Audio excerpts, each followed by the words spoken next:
আমি Bangladesh police team থেকে খেলতেছি। আমি পাবনা জেলা থেকে আসছি।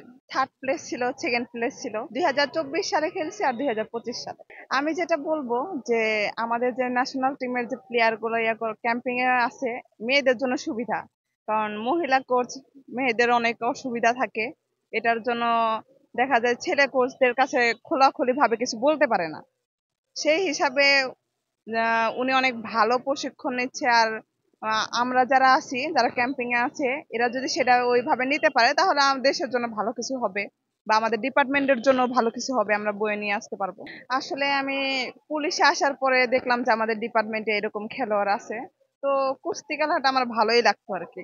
তো প্রথম ফার্স্ট টাইম একটু ভয় লাগতো, কিন্তু যখন আমি নতুন 2024 সালে ন্যাশনাল খেলায় অংশগ্রহণ করলাম, তখন মনের ভিতরে একটু সাহস আসলো, না অন্য বাকিরা মেয়েরা যদি খেলতে পারে তাহলে আমি কেন খেলতে পারবো না। ফ্যামিলি দেখে যে মেয়ে মানুষ খেলাধুলা একটা মানে ওনারা আনইজি ফিল করে, কিন্তু আমাদের তো ডিপার্টমেন্টে অনেক মেয়েরা আছে খেলাধুলা করে, তো সেই সুবাদে আমি আসলাম।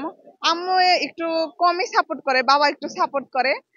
তারপরেও নিজেরও ভবিষ্যৎ লক্ষ্য বলতে বলবো যে আমাদের ইন্টারন্যাশনালে কোনো পদক নাই, কিন্তু হয়তোবা ভালো প্রশিক্ষণের মাধ্যমে যদি আমরা একটু আরো আগাইতে পারি, ইনশাল্লাহ চেষ্টা করবো আর কি। বাবা ব্যবসা করে। আমরা দুই বোন এক ভাই, আমি সবার বড়। আমি চাকরিতে আসছি 2020 সালে।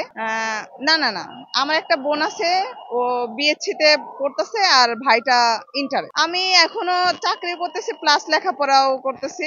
আমি ডিগ্রি থার্ড ইয়ারে এবার পরীক্ষা দিব। যেহেতু আমরা বাহিনীর চাকরি করি, এটাতে একটু স্টাডি করা কষ্টই হয়ে যায়, প্লাস ডিউটিও করা লাগে, লেখাপড়াও করা লাগে, মানে মেয়ে হিসাবে একটু কষ্টই হয়ে যায় আর কি।